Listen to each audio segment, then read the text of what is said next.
Having featured in 7 Ryder Cups, 3 as a player and 4 as a vice-captain, Thomas Bjørn knows his way around the competition.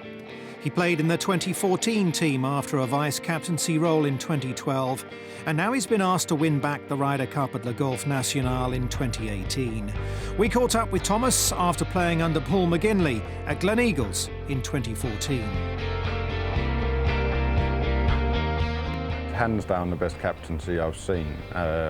He was unbelievable for the week. He was so prepared. He knew the players so well, and I've been close to Paul for so many years, and we had some good conversations leading into Gleneagles. But it was very clear that he'd studied every player. He knew what made every player work, and what he did great was every player had a role to play, and he made every person aware that they had a role to play. And it might have been playing 3 games, it might have been playing 5 games, whatever it was, but everybody was aware what they had to do, and took great inspiration from outside things about, I think Paul will say maybe I played down the Alex Ferguson thing a little bit, but when I look back at it, there was a lot of things drawn out of the conversations.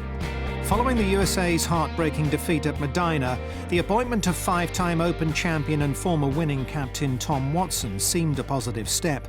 But Watson's methods and decisions appeared to stir up discontent in the American camp.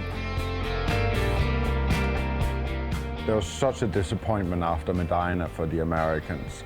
They felt like they had to do something completely different. And by appointing somebody that's, a lot older, is of a different generation than the guys that play today, they probably felt like that was the right move at that certain time. And in hindsight, we believe that the captain has to be in with the players. He has to be close, he has to understand them, he has to play with them. The players feel more comfortable in that situation, that they have a captain that they feel like they can communicate with.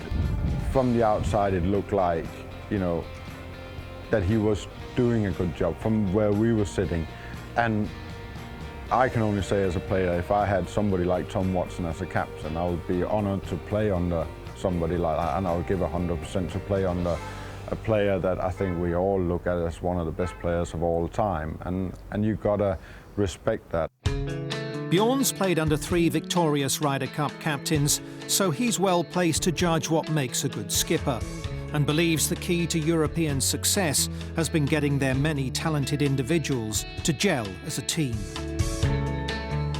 We've been very, very lucky in Europe with the captains that we had, and they've all drawn on the togetherness of the tour and of the players on tour, and we've always stood together. But there was a feeling I've felt over the last few times that, as our players become more individual successful, they get a more distance to the team thing, which, when I go back in the day, 2002 and 4, there was a more thing of that the European team was about togetherness, and that was why it was successful. Now it's a question of bringing these very successful individuals together as a team, and Paul did that better than anybody I've seen. I think that's, I look at the European Ryder Cup team, and I see that's the danger for the European Ryder Cup team in the future, that the individual success takes away from them getting together for the Ryder Cup. A vice-captain again at Hazeltine, Bjørn now gets his chance to put what he's learned into action and see if he can join the list of winning European Ryder Cup captains in France in 2018.